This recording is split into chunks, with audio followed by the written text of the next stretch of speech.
It's falling off. Is there a rapper in the mix?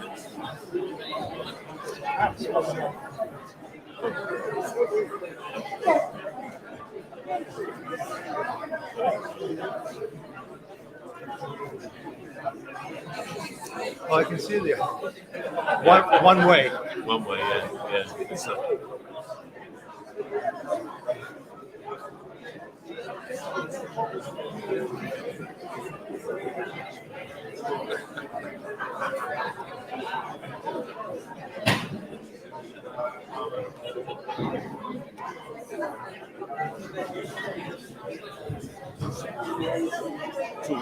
two.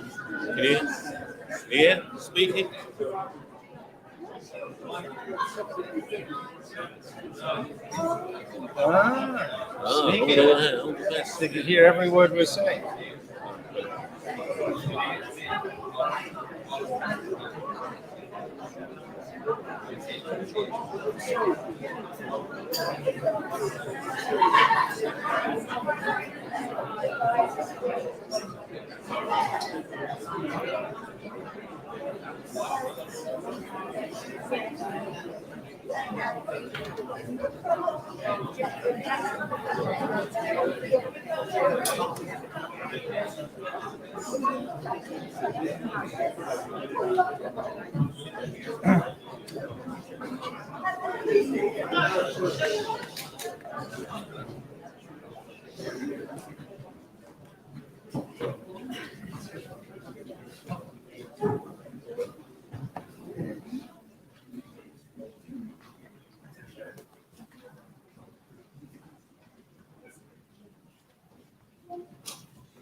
Good evening, ladies and gentlemen. Good evening.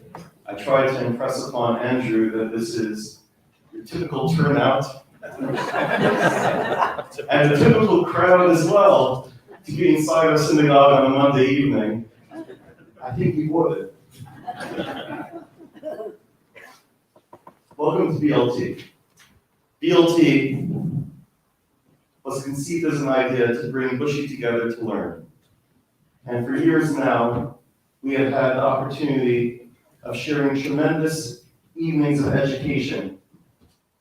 And specifically now, post as we come towards a period of coming together once again, it is such a phenomenal, wonderful sight to see our community back together, learning together in person, and a big round of applause to all of you for your time.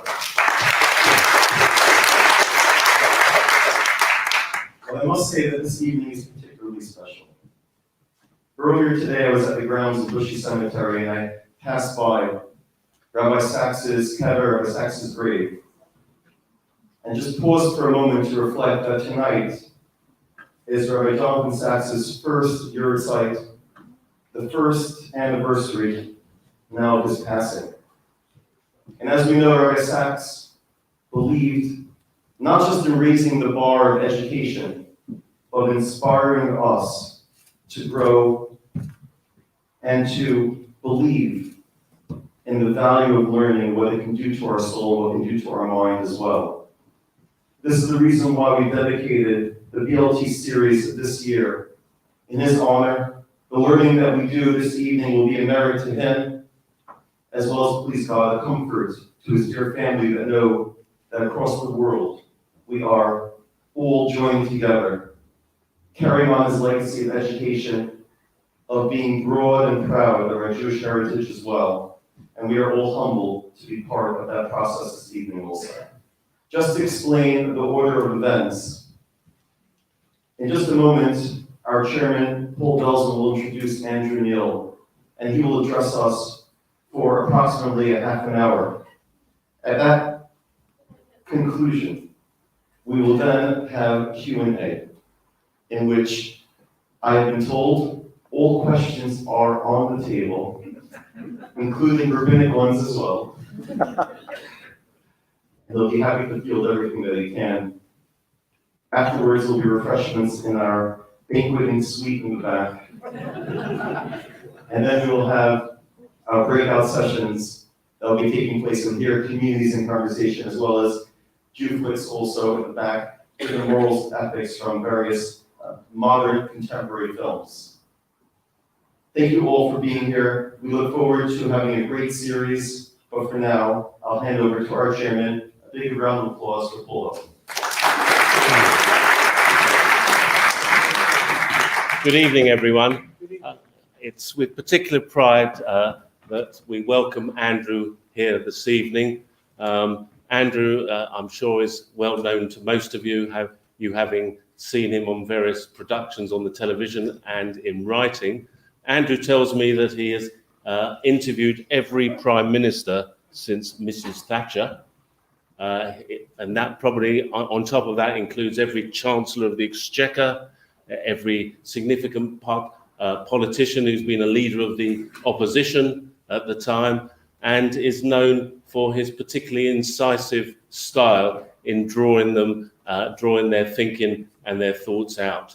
And on that basis, I'm sure you'll all be very pleased to welcome him today to share some of his current thinking on UK and world politics. And then the floor is yours. As the rabbi says, ask Andrew anything that you feel is appropriate. So without wasting too much time, over to you, Andrew. Thank you. Thank you very much. Thank you.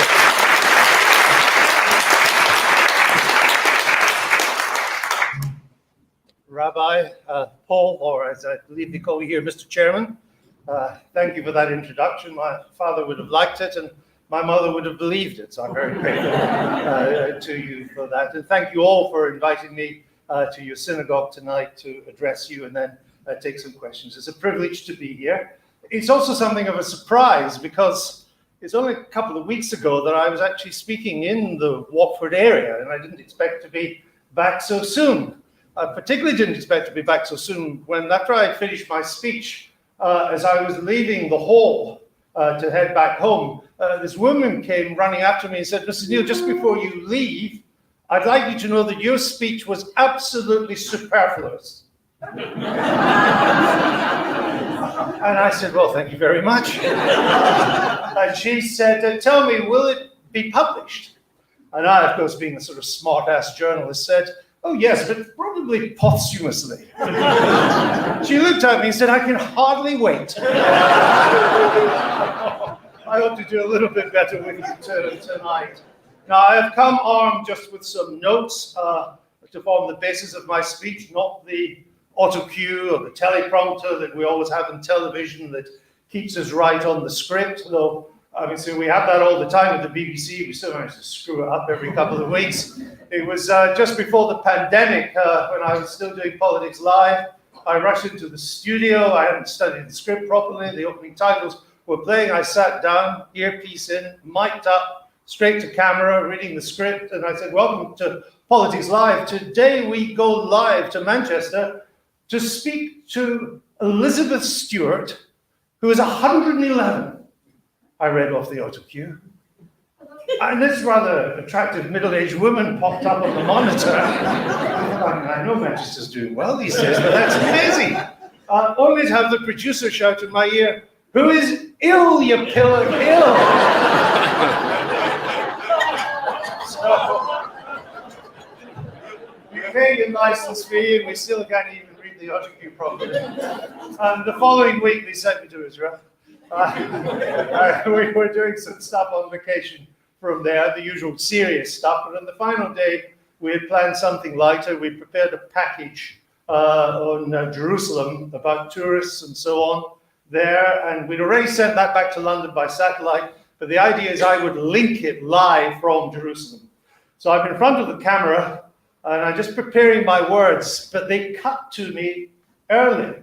And I heard in my earpiece the director in London say, "Andrew, you're live on network television. It would be good if you said something."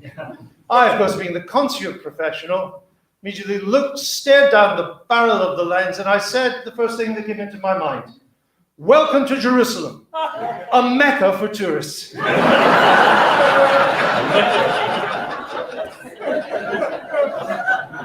Now you see why I'm in Watford. I'm not running the Tel Aviv tourist board. Ladies and gentlemen, tonight I thought I would step back a bit from the news, from the daily grind of the news, who's up, who's down, what's going to happen in the budget, all the rest of it, and try and identify for you what I think will be the 4 or 5 major trends in economics and politics of this decade. To move away from the news and to try and see what is going to affect us as individuals, as a society, doing business, as families. And so that's what I'm going to do, and then you are very happy to disagree with everything I say, and I take questions from you. The first trend I would bring to you tonight and say will dominate the 2020s is the coming labor shortage, a scarcity of workers. Now, you will say to me, well, we see that already with HGV drivers or the hospitality industry and so on, where they can't get the workers. And that's true. But my message to you tonight is that this is not short term. The 2020s will be a decade of labor shortages, and that will have profound knock-on effects and implications for inflation, for investment, and for productivity. The great global labor glut has ended. It's been a feature of the 21st century so far. The supply of cheap labor, a hallmark of our first 2 decades, is over. Now, for most of this century, the extra supply has been such that wages in real terms have stagnated. No longer. Wages are already rising fast, and they will rise in real terms through this decade. For most of this century, 2 decades old, companies use the supply of cheap labor as an excuse for not investing. No longer. As labor becomes scarce and expensive, the case for investment becomes irresistible. So why is labor becoming scarce? Well, there are major shifts in global demography. Dependency ratios, that's the ratio of non-workers to workers, is rising almost everywhere. The baby boomer generation, my generation, is retiring. And that process has been accelerated by COVID. Many over 55s were in lockdown or furlough. They decided not to go back to full-time employment. They decided to organize their lives in different ways. This has reduced the supply of available labor. And then there were the huge shocks of China, of Russia, and Eastern Europe joining the global labor market. That has now worked its way through. When China joined the World Trade Organization in 2001, it added over 1 billion people to the global labor force. It was the equivalent of 34 OECD countries, the richest countries in the world, joining the global economy. And then after that, Russia and Eastern Europe added a further 350 million. And as Eastern Europe joined the European Union, they could take advantage of the free movement. So the global economy was suddenly being supplied with products made by cheap labor from China, or cheap labor was moving to where the jobs were, depressing wage growth in the process, like the UK. My point to you tonight is that that was a one-off adjustment, and it won't be repeated. The supply of labor is now drying up. Wages are rising rapidly, even in China, as it moves from a low-end manufacturing economy to a much more highly skilled manufacturing economy and a services economy. This year's China census was delayed so that the figures could be massaged by the Politburo. Even then, it was clear after the massaging that China was aging even faster than the Politburo had feared. The one-child policy is over, but the fertility rate is still falling. At 1.3%, it's not enough to grow the population anymore. The labor force in China last year shrunk by 3 million. Shrunk by 3 million. That's a labor scarcity. And the population aged over 60 rose by 80 million in a decade. 80 million more old people in a decade, over 60. That's a Germany of old people, but at least some of them had a sense of humor. China now risks growing old before it grows rich. And this is a global phenomenon. From China to Germany to the USA to the United Kingdom, labor is becoming increasingly scarce, and that will become increasingly obvious as the 2020s progress. In the UK, this growing scarcity of labor has been exacerbated by Brexit, because over 1 million EU nationals left during the COVID lockdowns, and it isn't so easy for them to return. And this won't change in this country. Large-scale migration will not return. The Prime Minister at the Tory conference in Manchester a couple of weeks ago was attacked by Tory donors, people who bankroll his party, nearly all pretty rich business men and women, mainly men actually, who said that they were having real problems with labour scarcity, that wages were becoming too expensive, and he needed to ease up and let more migrants in. He had one simple message for them: you just have to pay people more. If you want labour, you're going to have to pay them more than you have so far. So that won't change.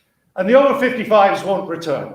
The pandemic has made them rethink their lifestyles. They're not going to rethink them again. There are over now 1.1 million vacancies in this country. It's a record. We've never had that many. I myself have done my best to add two by standing down as chairman and presenter of GB News.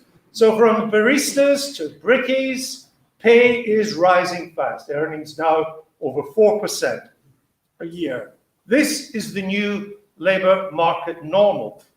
And I would argue with you tonight there's a certain justice in this, because for the first 2 decades of this century, if you owned assets, property, shares, bonds, you did pretty well. Even during the pandemic, you did pretty well. Asset prices rose consistently, partly because of the monetary policy of QE, which flooded into stock exchanges and bonds and equities and so on. But if you were purely dependent on a salary, on a wage, you didn't do so well at all. Your wages stagnated.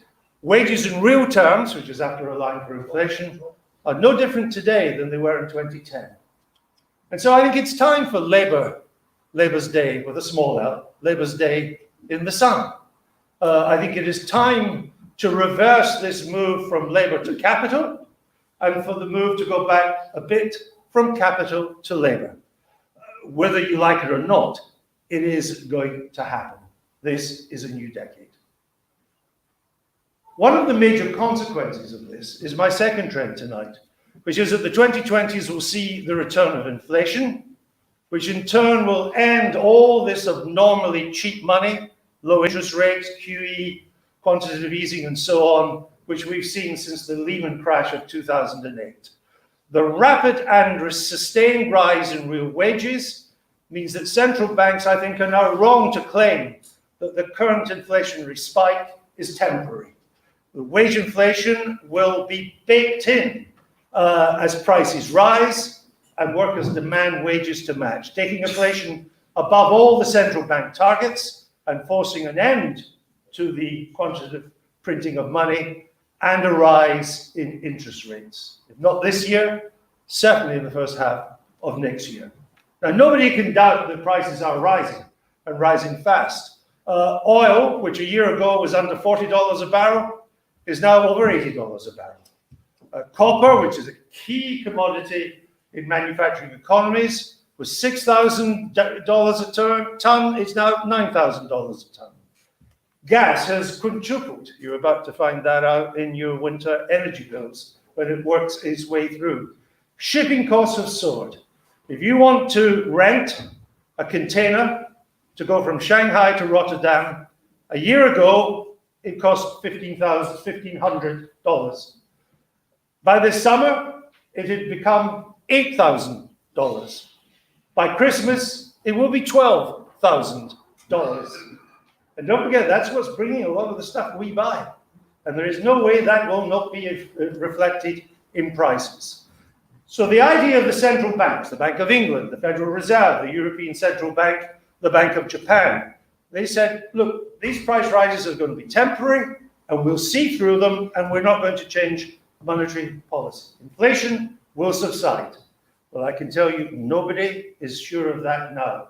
Because what they didn't see, remember, when these central bank policies were formulated, the biggest fear in economic policy was that COVID would deliver mass unemployment, that our real problem would be a lack of job creation, not a labor scarcity.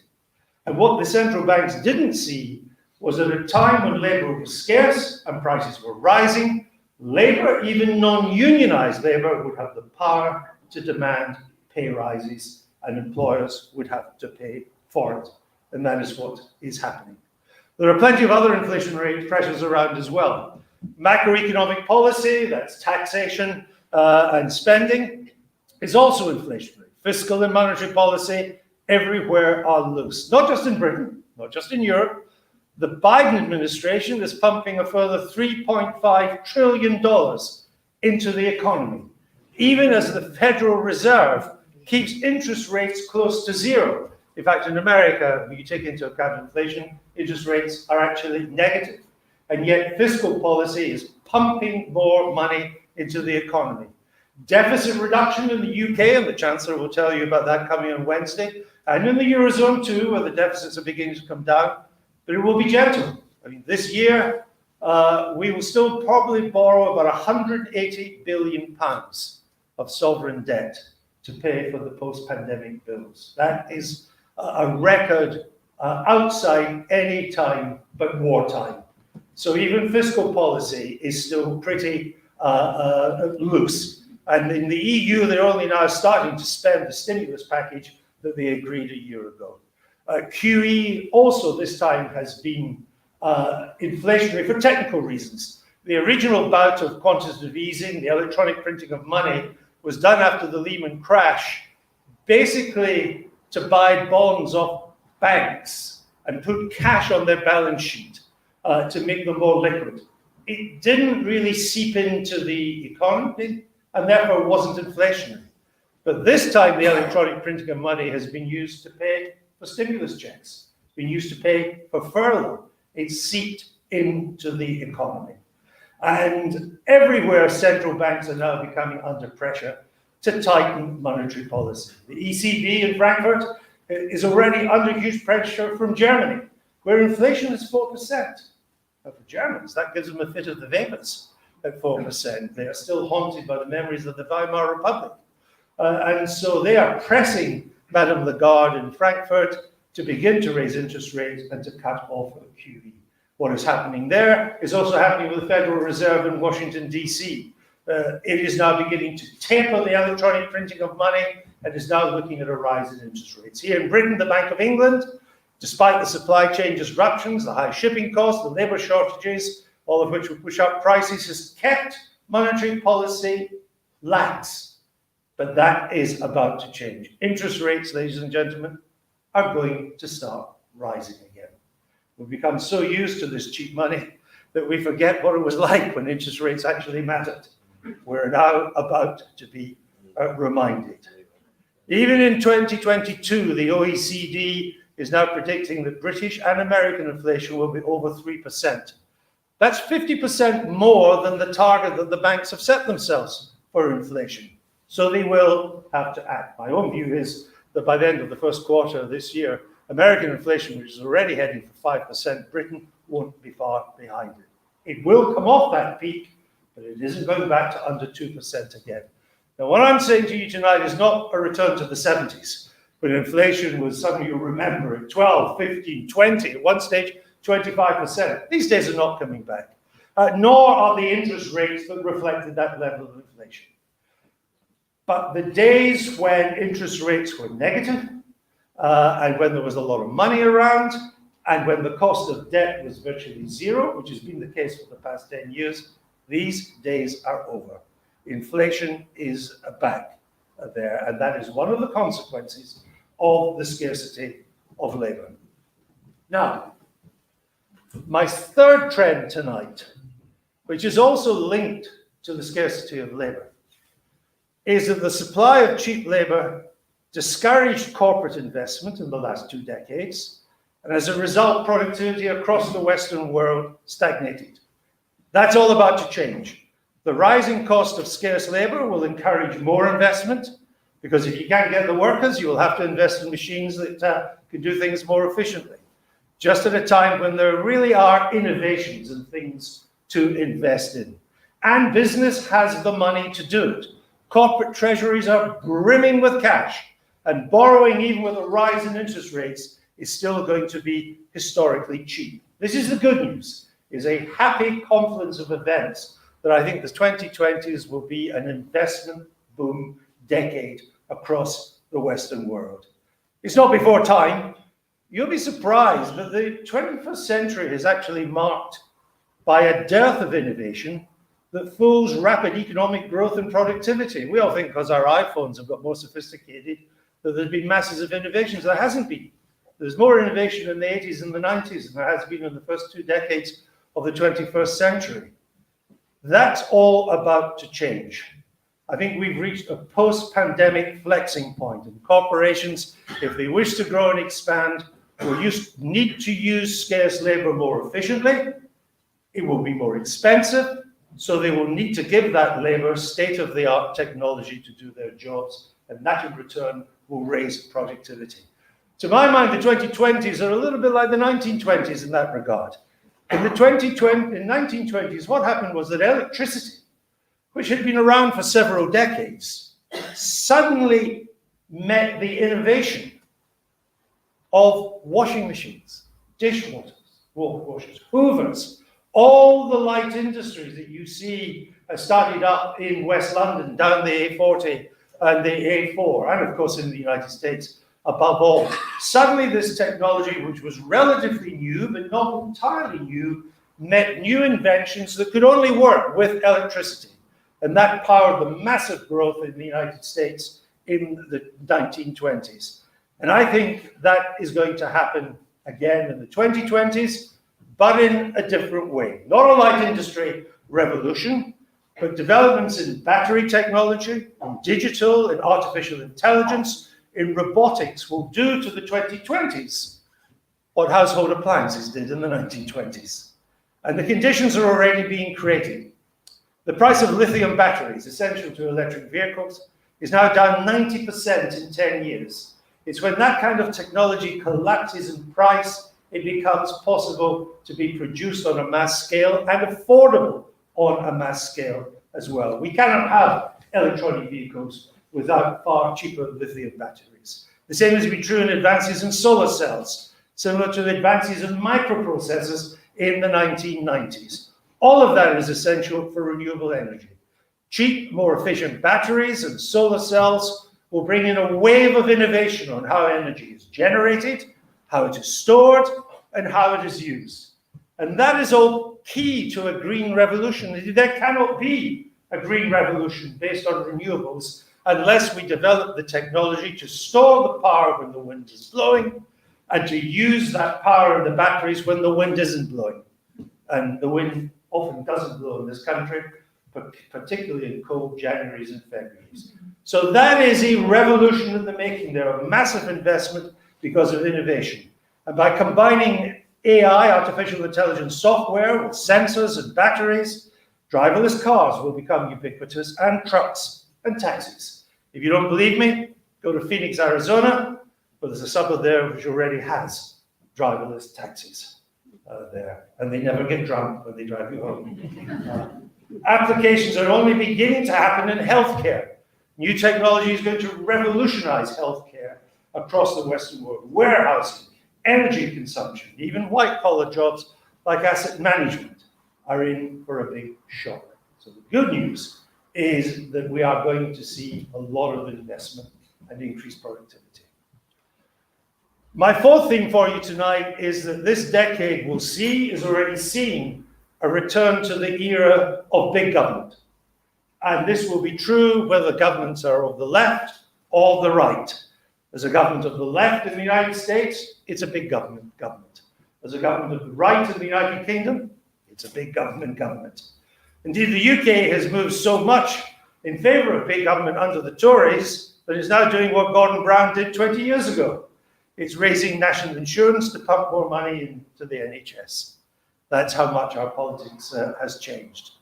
In America, we can see a huge expansion of the state financed by massive borrowing and by tax rises. Indeed, the scale of what is happening in America is quite mind-boggling.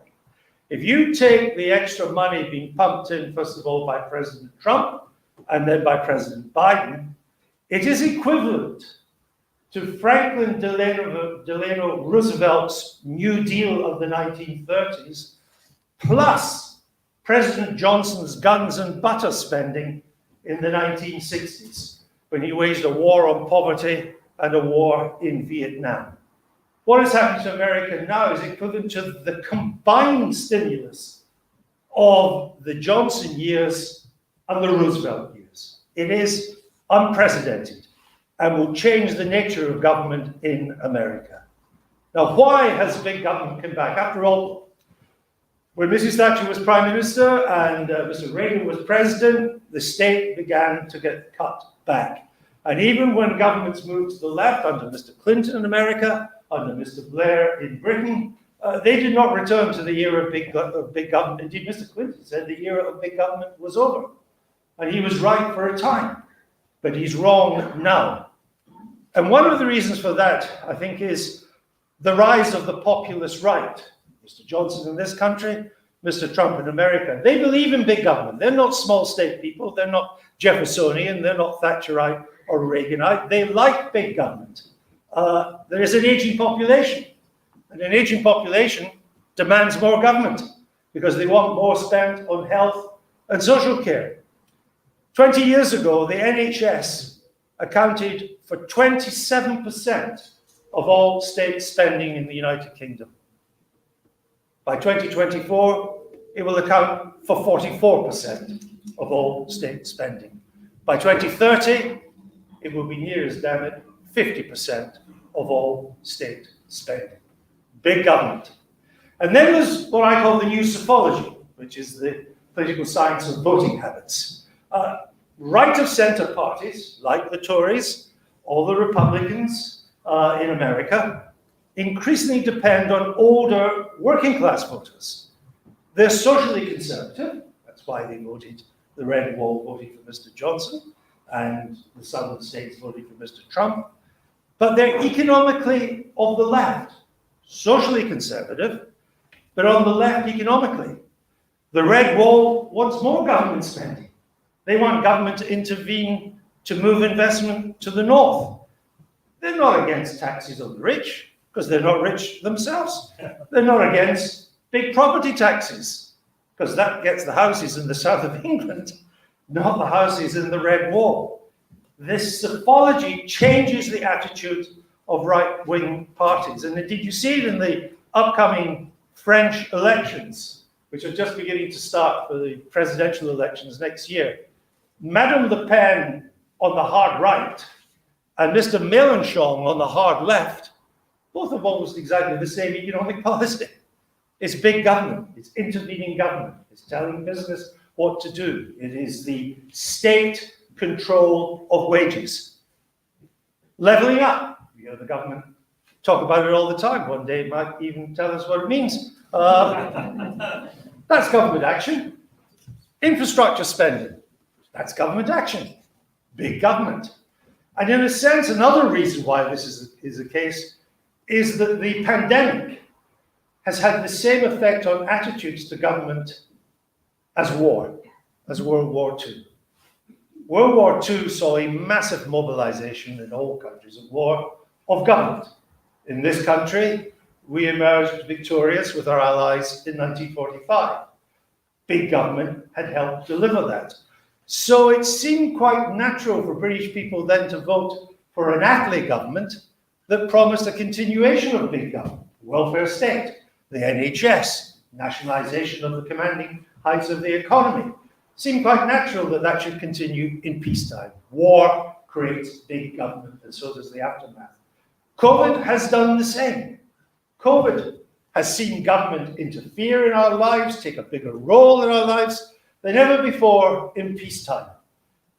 And there seems to be a demand that in a number of areas, the government should continue to do that. So we talk about the domestic production of PPE, of these masks that you're wearing now, and other protective mechanisms for our health workers.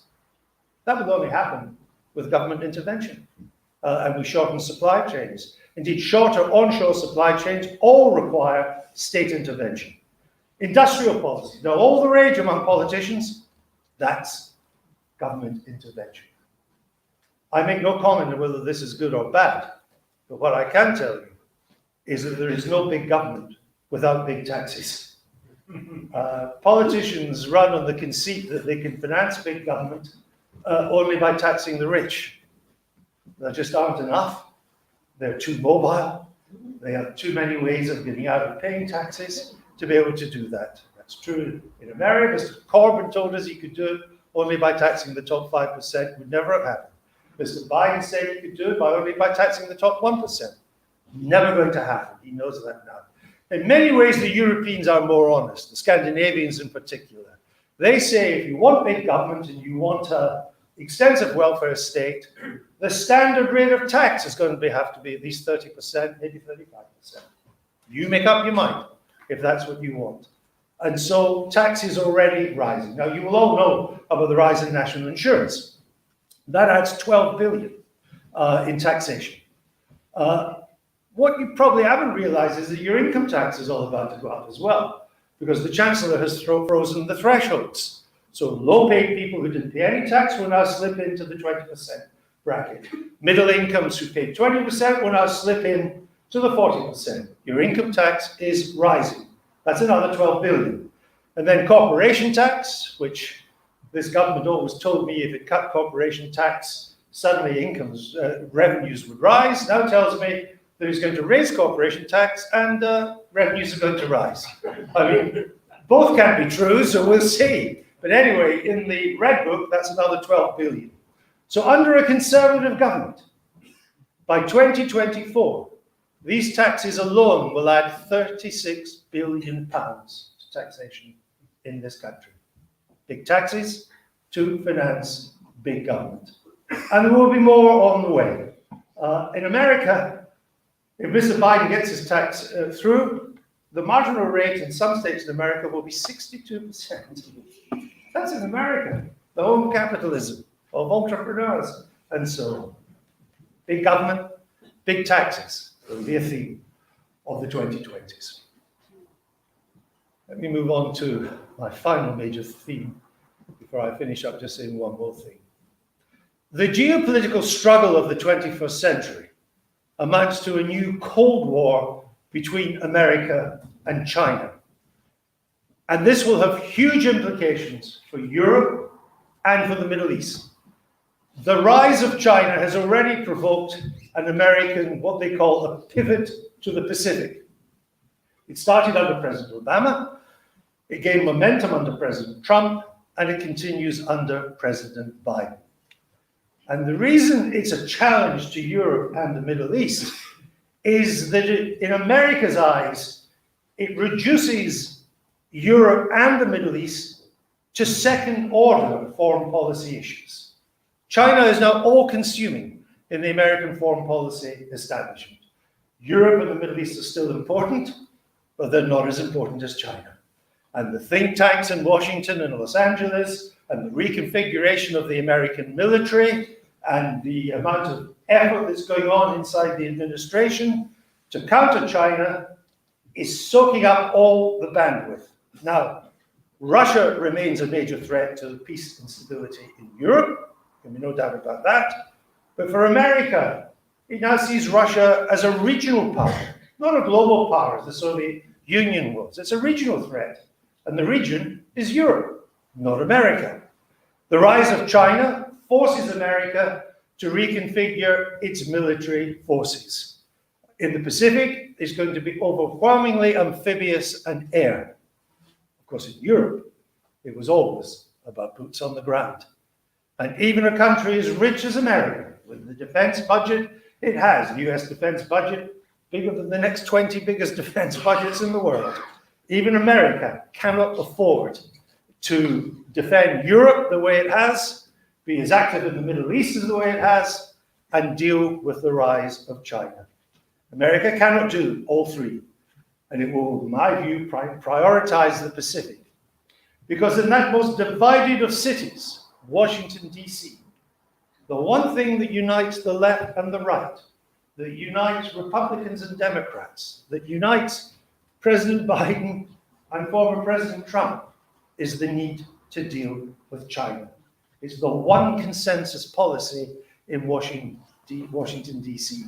And it happens at a time that leaves Europe peculiarly vulnerable. It will have to learn to fend for itself, do more defense on its own, at a time when it is clearly incapable of doing so. And in or out of the EU, this is a problem for Britain too. Indeed, the only kind of proper defense core of any European defense has to be an Anglo-French alliance. We are the only two militaries that really matter in Europe. And we need to cooperate. Now, this is already happening behind the scenes, despite Mr. Macron's constant attacks on Britain. The deputy head of the British 1st Division Infantry is French. The deputy head of the French equivalent 1st Division Infantry is British. DGSE, which is France's MI6, is now permanently embedded with MI6 on the banks of the Thames. And MI6 is now permanently embedded with DGSE in northeast Paris. It's happening. But with or without Brexit, it will need more, because at the moment, Europe is in no position to be able to defend itself. US interests in the Middle East will also wane. Now, I do not for a moment suggest that Israel's effective security guarantee from America is in doubt. It's not. I don't see that changing under any administration for the foreseeable future. But the Middle East is no longer America's petrol station. The US is now the largest oil and gas producer in the world and a major exporter, thanks to its fracking revolution. It doesn't need Middle East oil. And let's be in no doubt, let's be realistic. One of the major reasons, putting aside Israel, one of the major reasons for American involvement was oil. That's why it was there. It doesn't need to be there. And when it looks at the rise of China, why should it be there? And then you add to that its recent experience. The United States, with allies like Britain, attacked and occupied Iraq, a shambles. It attacked but did not occupy Syria, a shambles. It neither attacked nor occupied, it attacked but did not occupy Libya, a shambles. It neither attacked nor occupied Syria, a shambles. You couldn't exactly claim American foreign policy has been a great success over these past 20 years in the Middle East. They want out. There's no constituency on the left or the right for further involvement like that in the Middle East. And so the new dynamic that has taken hold in the Middle East, and I've watched this myself by going regularly to the Gulf, is the growing alliance between Sunni Arabs and Israel, thrown together by the common enemy of Shia Iran and its aim of regional hegemony and frustration with Palestine and Palestinian leadership. Israel and the Sunni Arabs are ahead of Europe, I think, in facing up to the new realities of America that has withdrawn. Not disappeared, not gone forever, not completely not to be there, but withdrawing bit by bit over time to the Pacific. Israel's security, as I say, is solid, but the US will now be less of a player in the Middle East region. It is already. New alliances need to be created. They are. I watched this happening behind the scenes before it ever became public. And what was already happening behind closed doors in secret between Israel and the UAE and Kuwait and Oman and Saudi Arabia is now in plain sight. I knew things had changed when I was at a sporting event in the UAE 4 years ago. And this young female Israeli athlete won. And after she'd won, they played the Israeli national anthem in the UAE. That's a change, let me tell you. And of course, it's now resulted in both states recognizing each other, and it won't be long. Saudi Arabia won't be far behind. The UAE is obsessed with Israel. The UAE wants to be the Arab Silicon Valley. It looks at Israel and says, that's Silicon Valley. How can we be like that? And Kuwait, Saudi Arabia, Oman, all fear Iran and see Israel as the regional ally against Iran. The process the US is encouraging because it allows a measure of disengagement from the region. Of course, it leaves the Palestinian issue unresolved. But for now, that is a lower order problem for Sunni Arabs who have actually lost patience with the Palestinian leadership. Let me say a final word because of where I am in this audience, and that is anti-Semitism in the 2020s. It was almost 4 years ago I spoke at the Dorchester Hotel to a fundraiser for the Holocaust Educational Trust.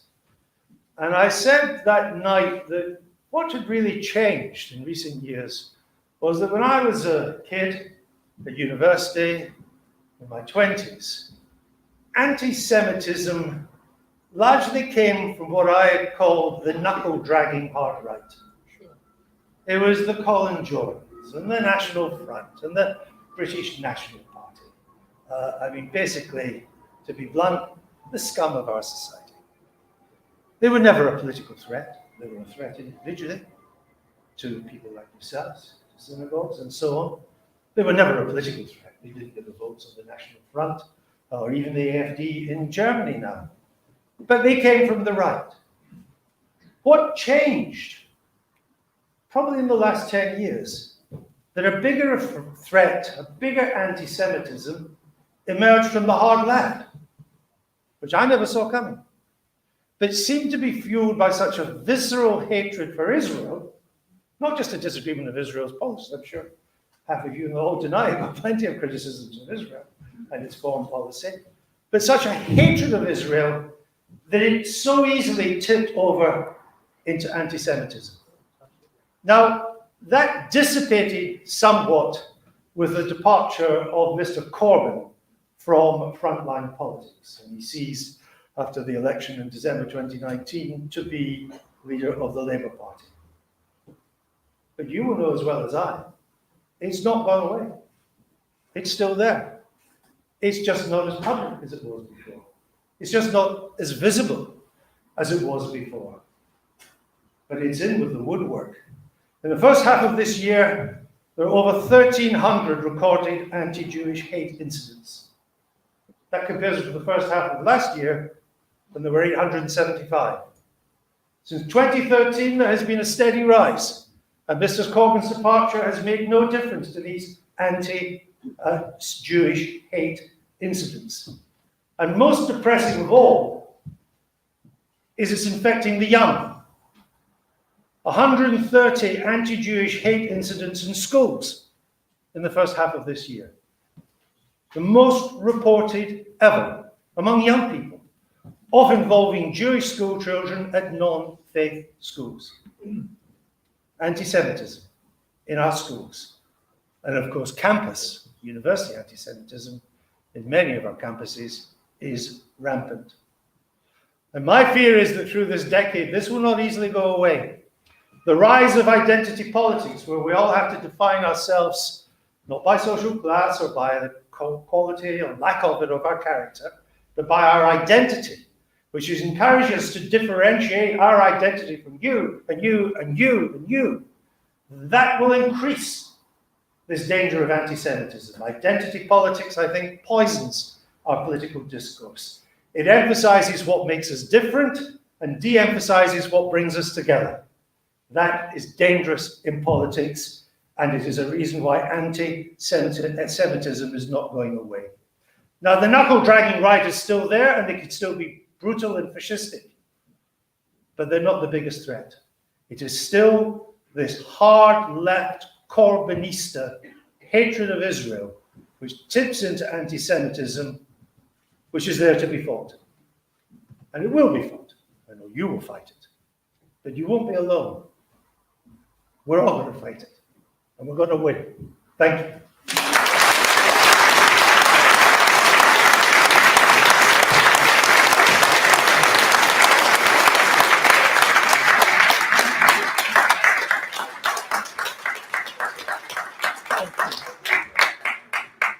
I'll take some questions. Yes, we have a unique opportunity to hear from Andrew. We thank you for that honest portrayal of what is on the political and world scene that we're looking at in this decade. But now, for some direct questions.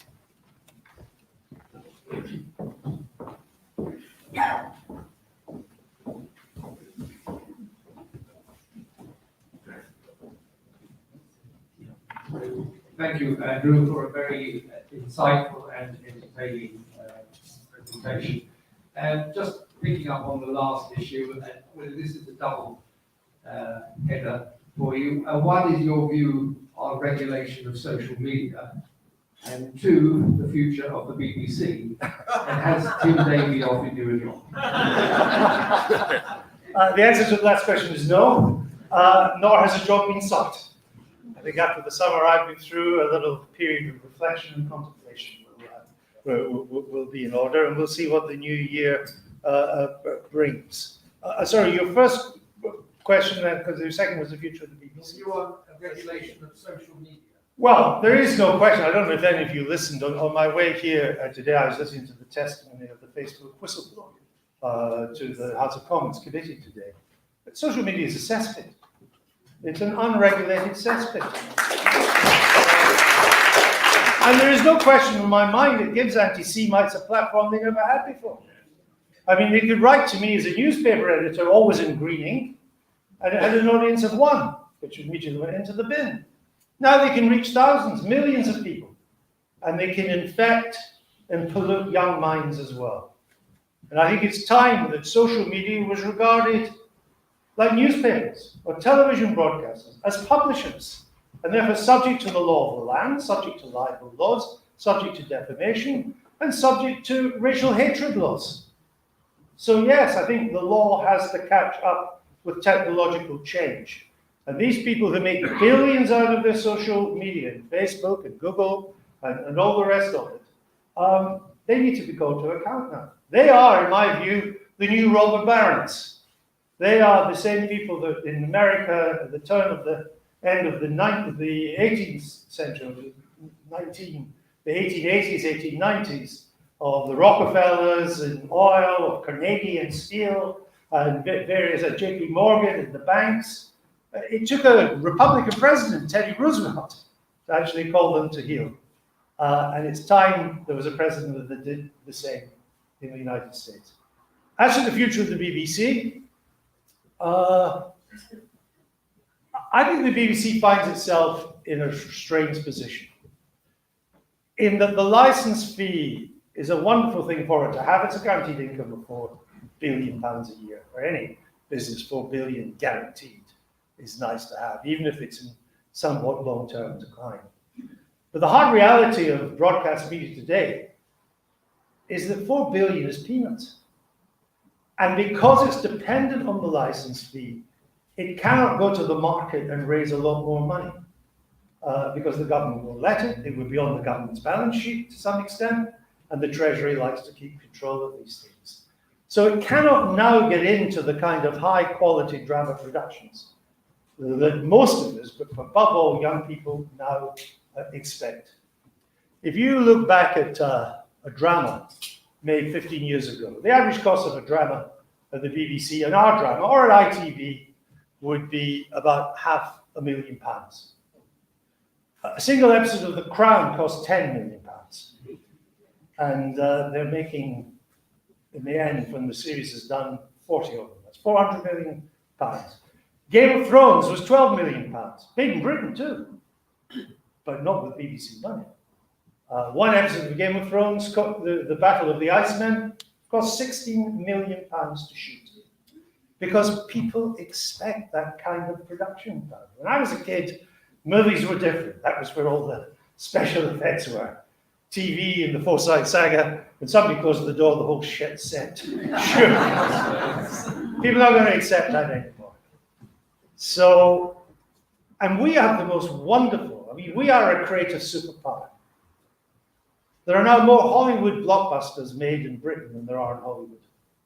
I mean, on the way here, I passed half a dozen huge studios, some of them being expanded.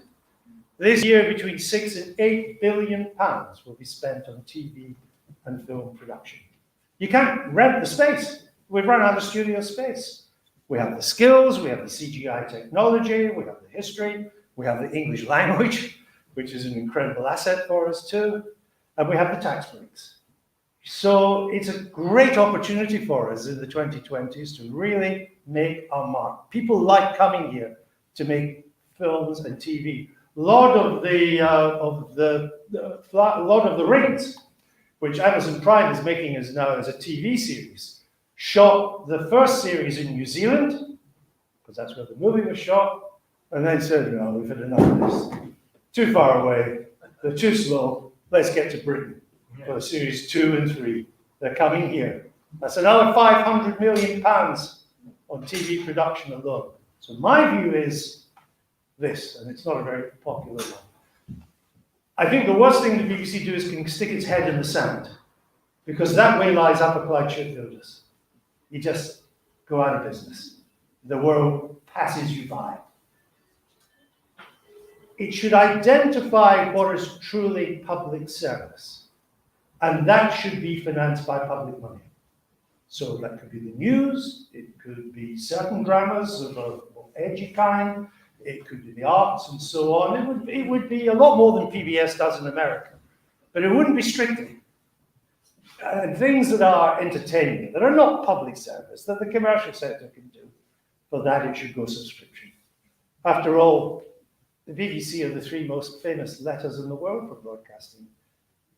If they have to force us to pay a license fee rather than subscribe, they don't have a future. Because in the end, there'll be so many ways around it that the license fee will just atrophy. So I explained to you earlier tonight why I'm not running the tourist board in Tel Aviv. You now know why I'm not DGing the BBC.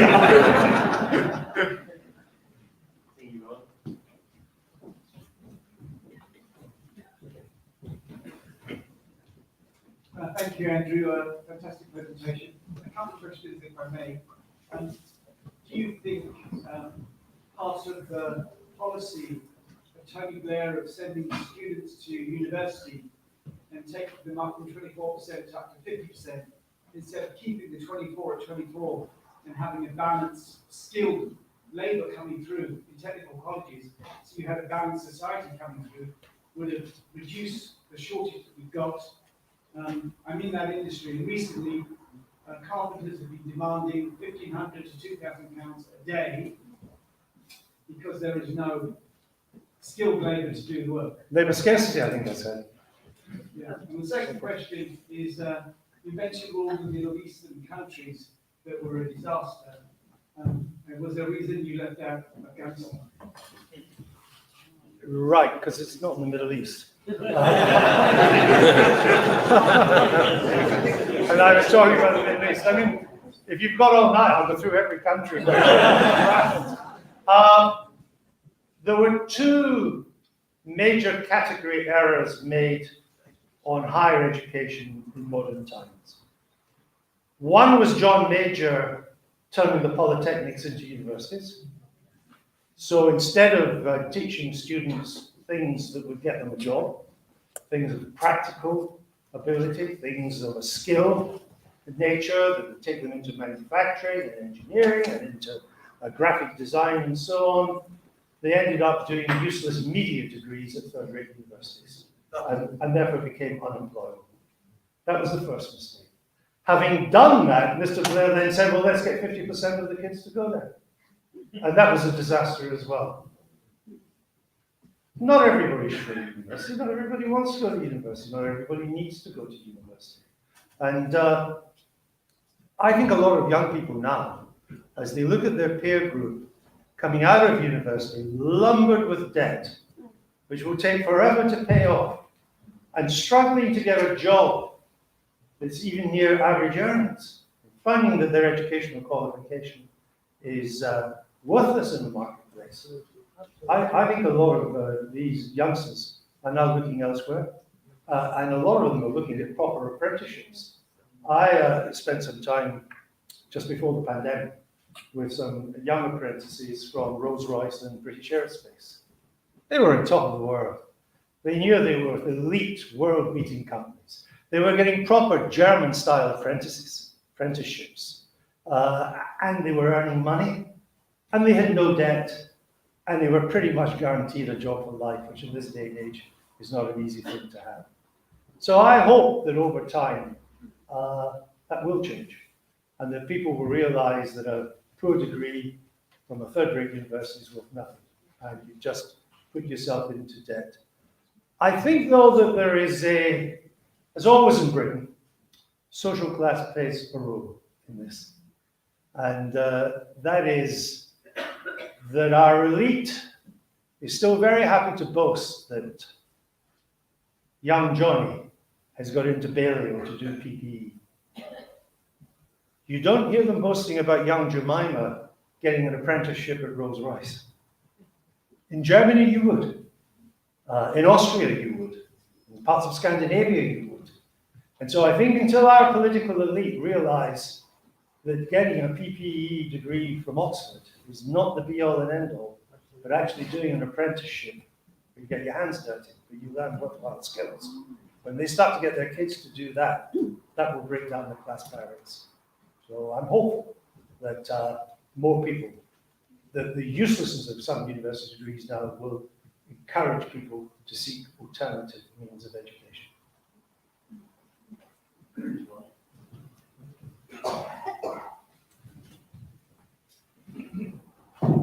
I would also like to thank you for your marvelous summary of events in the 2020s. I remember on the night that you had that interview in 2019 with Mr. Corbyn. In fact, on that same night, my wife and I launched a film against anti-Semitism in the Labour Party called Forced Out. So we made sure we saw your program. I did wonder whether if you had interviewed Boris on that same week, how he would have coped with you, but perhaps we'll never know that. Subsequently, with my wife, been involved in the fight against anti-Semitism, left-wing anti-Semitism. We made 2 films, 2 books, and more recently, we have been dealing with anti-Semitism in equity. You've probably read about that and the way that the General Secretary Paul Fleming attended with Hamas and gave them support. We took it up with the local MP here, who was Minister of Culture at the time, and replied to Paul Fleming actually was part of the truth in the way he replied. But this brought me into something rather different as I looked at it. Paul Fleming became leader of equity with 11% of the vote. Now, equity is a tiny union. It drew me to look at the percentage of votes that other leadership, and we all know that Unite has been extremely influential. We got a question here. Yeah. The leadership recently of Unite, Sharon Graham got it with 3.7% of the membership. I think this, I wonder what you feel about this, but I think this is a complete derogation of democracy, and something needs to be done where such a small leadership vote can have such influence in politics. And I just wonder what your opinion is. Well, I'm going to take that as a statement and a contribution. Not a question, and it's a contribution I'm sure nearly everyone agrees with. So let's not waste time by me adding superfluous to you presented it so well. I would simply say on the books and the movies, the films that you've been making on anti-Semitism, in my own view, just my view, I think that's really important. That there is a view that I come across, sometimes in the Jewish community, sometimes outside the Jewish community. It's not that bad. You're exaggerating. Don't make a big song and dance about it. It doesn't really affect us. It'll go away. It'll sort itself out. Don't talk about it.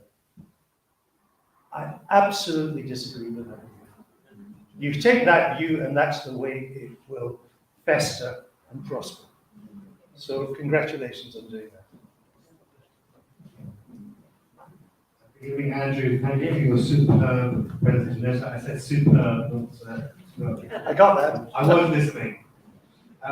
Oh, that was right at the beginning. You can miss that. It was you snoring towards the end. Really. Bad point. My question is another trend. I don't know whether it's a separate trend or it's part of the trends that you're mentioning. I'm very, very concerned about, I know everybody in this room is as well, about the tragic murder of MPs, of Joe Cox and Sir David Amess. Is this a trend that is something that we need to be aware of? Obviously, it's up on Parliament a few years ago. In terms of an erosion of public belief in government, public that sort of thing. Is that something? Does that tie into something that you talked about, or is that a trend we need to be worried about? Obviously, you know, it's more than just the lone attackers. 2 MPs being murdered in 5 years is too many. But I don't see it as a trend. Nor do I really see it as something that tells us something about our society. I see it as 2 deranged people who decided they had the opportunity to kill and did. And I think it would be a mistake if we tried to protect our MPs from any meetings with the public and so on.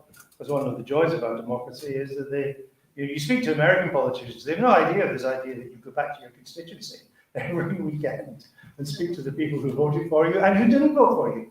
And I wouldn't like to lose that. I look at what happened. I didn't know Joe Cox, which was a wonderful MP, and we did Dennis a little bit. He was a wonderful MP too. We lost the best of both of them. But you know, one was killed by basically a neo-Nazi thug. And the other, well, we don't quite know the full reasons yet, but we kind of know the background and suggest that some kind of jihadist, ISIS motivation must be there. These are not trends in our society. ISIS is not getting strong in Britain. The neo-Nazi right is not getting strong in Britain. But these people have the power to hurt us. And it's sometimes more than we can bear to do that when we lose good people like that. But I wouldn't read too much into it. Not everything has to be a trend. Sometimes bad things just happen. And that was 2 very bad things. Thank you. Thank you very much as well. You seem to be suggesting in your final point that China could be seen as a malign influence in the world. In terms of Western response, United States in particular, what would you suggest is the one major red line that China would go over to get a response from America? Well, clearly the invasion of Taiwan would put America in a terrible position, because if it didn't respond, its future in the Pacific would be finished. And Thailand and South Korea, the Philippines, Japan, they'd all be rushing to try and do deals with China. So that can't be allowed to happen. And I think remarks recently of President Biden have suggested that in Washington, D.C., they know that. I didn't say anything about whether China was malign or not. I spoke entirely in realpolitik. But if you want me to, I would simply say, what malign don't we get? I mean, they have involved in the genocide of the Uyghurs.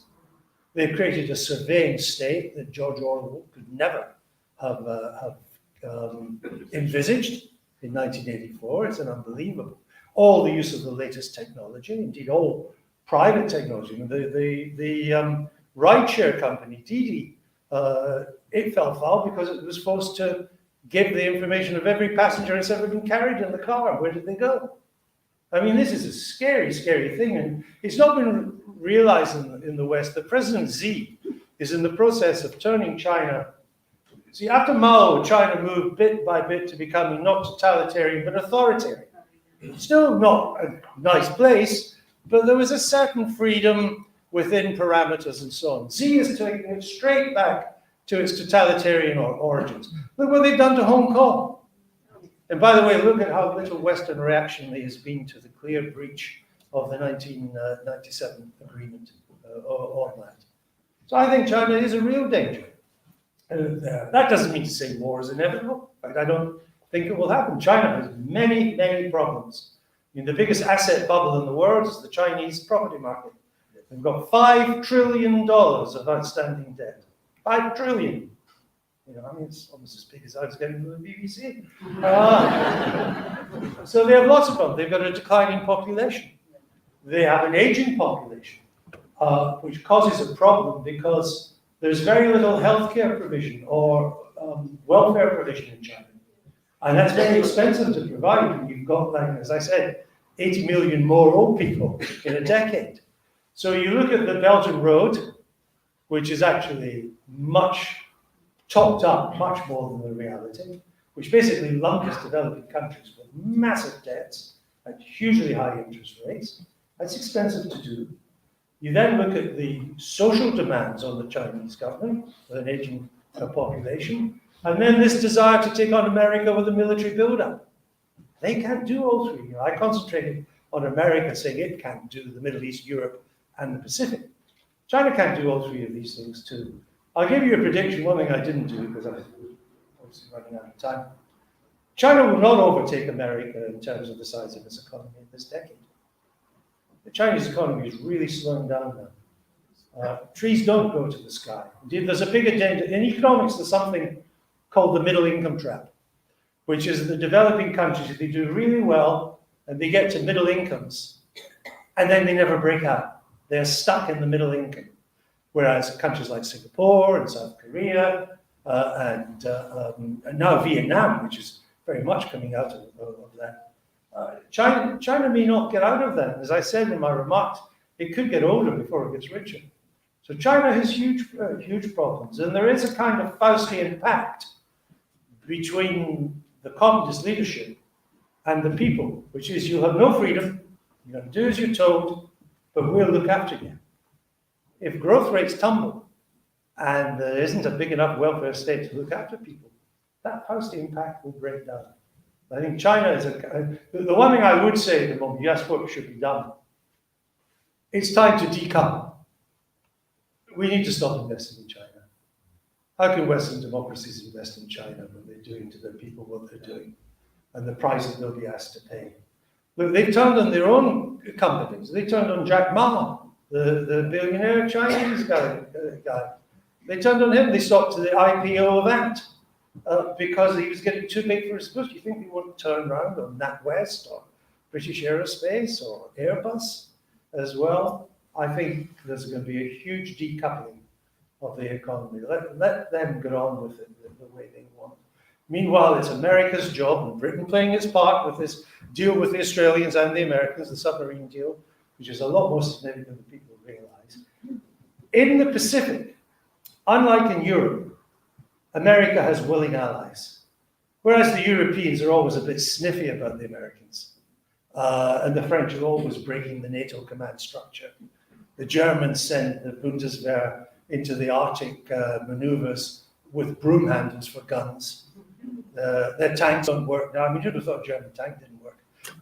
Their tanks were always the best. They used to win all the NATO exercises. Their aircraft can't fly. The submarines can't go to sea. So we've always been expecting America to look after us.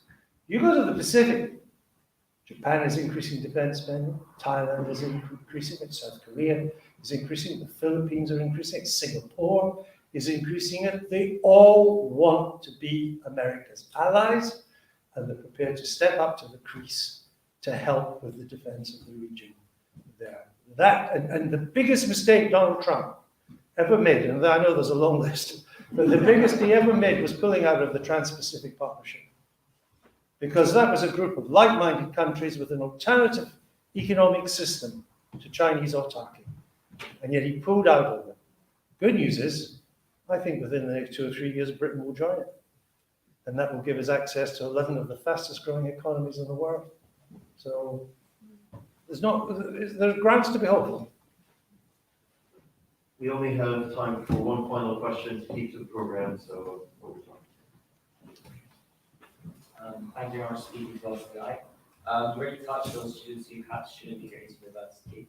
For those that currently do go, combined with the national insurance hike you mentioned and the recent announcement that banks lowered the threshold of repayment for student loans to 23,000 and the general housing market situation, do you feel the government is creating the right conditions for the current youth in the country to succeed? I think this is a bad time to be young. When I went to university, we got a grant. I thought I was never better off. I was also editor of the university newspaper, and my best friend did my expenses. We used to go out dining every second night. And I never went to university with any debt at all. Everything was paid for. But it was possible to do that because in my day, when dinosaurs ruled the earth, only 5% of people who left school went to university. So the state could afford to do that. It could afford to do maybe 10, 15%. And there weren't that many universities either. So if you left university, there was something of a cash-in. It may not have been deserved, but there was something of a cash-in. I think today, there's nothing special about going to most universities. Of course, if you still go to one of the Russell Group universities with a proper degree, that still counts. There's no question about that. But because we expanded to 50%, we had to start charging loans or charging fees, which then lumbered our young people with this massive debt up to 3, in Scotland 4. Well, in Scotland actually you don't pay that. They just have to limit the number of people who go to university. There, it's a more like a controlled system. And then they charge them 6% interest. I mean, what are they on about? Charging young people that amount of interest. It's actually, I mean, it just beggars belief. At a time when real interest rates are -1. Young people are having to pay 6%. I think it's a mess, and we ought to start again. Do it. So, there are huge opportunities for young people, but I think there's huge drawbacks as well. And I think what they have to put up with on social media is a nightmare too. So, good luck. Most of the time you look back and think, oh, I wish I was young again. Actually, for the first time I don't.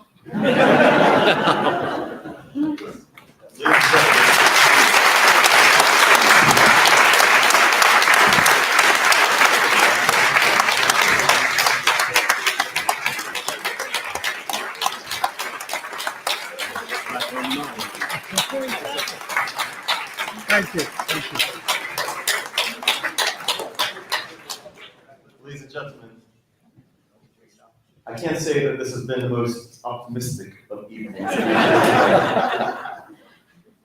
In my mind, one positive that's come out from this evening is to know that there are still journalists of the caliber of Andrew Neil are in this country.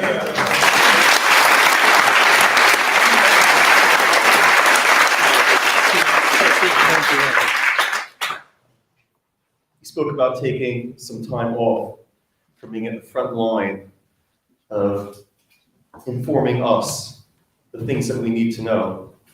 As some of the community is aware, I'm looking towards a bit of a sabbatical myself. But I certainly hope that yours will be as a means of recharging, so that when you come back in, you'll have even more to offer us. Because certainly the UK, as well as the world, needs your voice. It needs to be heard loud and clear. And we are so pleased to have had the honor of listening to you, first and foremost, in person with us tonight in our community. Thank you very much. Thank you very much.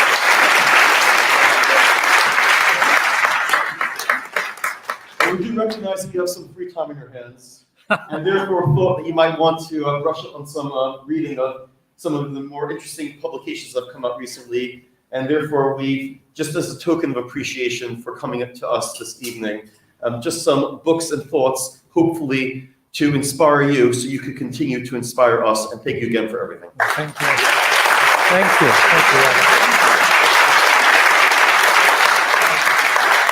Thank you, Robert. Thank you all very much, and thank you for your questions, but also for making me feel so warm and welcome here. You've been a wonderful audience. I thank you very, very much.